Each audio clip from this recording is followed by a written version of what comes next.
اللہم انی اسألک رضاک والجنہ اعوذ بک من غضبک والنار۔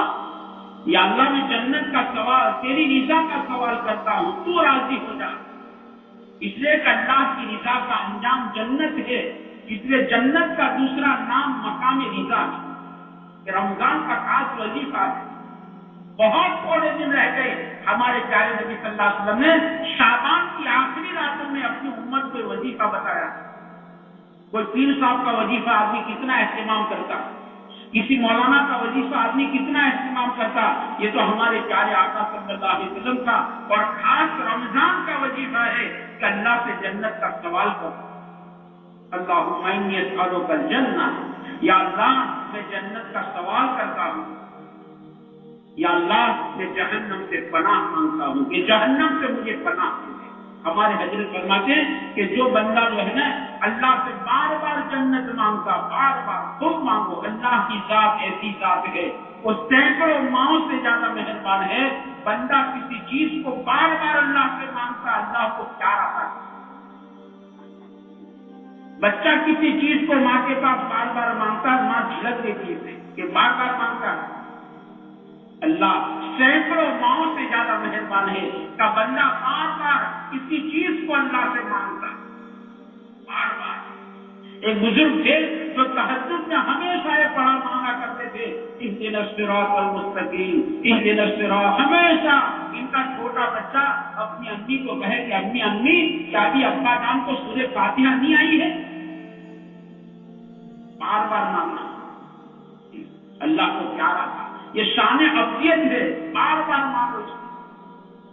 جنت کا سوال ہمارے حضرت فرماتے ہیں کہ جب بندہ بار بار جنت کو اللہ تعالیٰ سے مانگتا ہے، یا اللہ جنت کا سوال کرتا ہوں، جنت کا سوال کرتا ہوں، جیسے جنت اللہ پاک کو درخواست کرتی ہے کہ یا باری تعالیٰ یہ فلاں بندہ بار بار اس کو تیرے پاس مانگتا ہے، یا اللہ تو مجھے اسے دے دے۔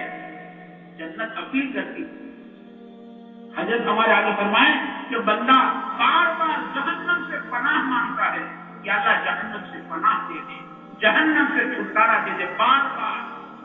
جیسے جہنم بھی اللہ تعالیٰ سے درخواست کرتی ہے، اے باری تعالیٰ فنا تیرا بندہ بار بار مجھ سے پناہ مانگتا ہے، بار بار مجھ سے پناہ مانگتا ہے، چھٹکارا مانگتا ہے، یا اللہ اس بندے کو مجھ سے چھٹکارا دے دے، مجھ سے پناہ دے دے، چھٹکارا دے دے۔ جہنم اللہ پاک سے کہتی ہے، یہ اسرا میرے دوستو اسی کا جہنم سے چھٹکارا۔ اللہ نے 10 دن دے دیے اور اللہ پاک نے 10 راتیں دے دی۔ یہ ہمارا بہت بڑا مسئلہ ہے۔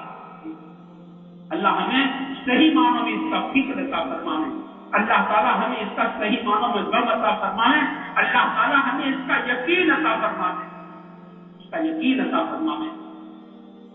اس اللہ کے پیارے حبیب صلی اللہ علیہ وسلم نے ایک مرتبہ جہنم کو بیان کیا، جہنم کا بیان کیا۔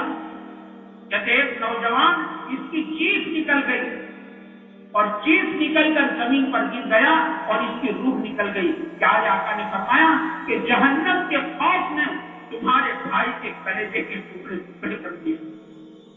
جہنم اس کو کہتے ہیں۔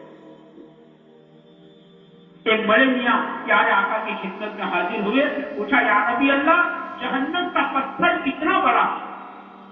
اسے جب قرآن نے یہ کہا کہ جہنم کا ایندھن انسان اور پتھر ہے، جہنم کا ایندھن انسان اور پتھر ہے، تو اس بڑے میاں نے پوچھا یا نبی اللہ جہنم کا پتھر کتنا بڑا ہوگا؟ پیارے آقا نے عجیب بات فرمائی، جو فرمایا بڑے میاں دنیا کے سارے پہاڑوں کو جمع کرو۔ ذرا تصور کرو، یہ کوئی سرسری بات نہیں ہے، ہماری تنہائیوں میں سوچنے کی چیز تو قسم خدا کی ہے۔ اب اس کو سوچتے ہیں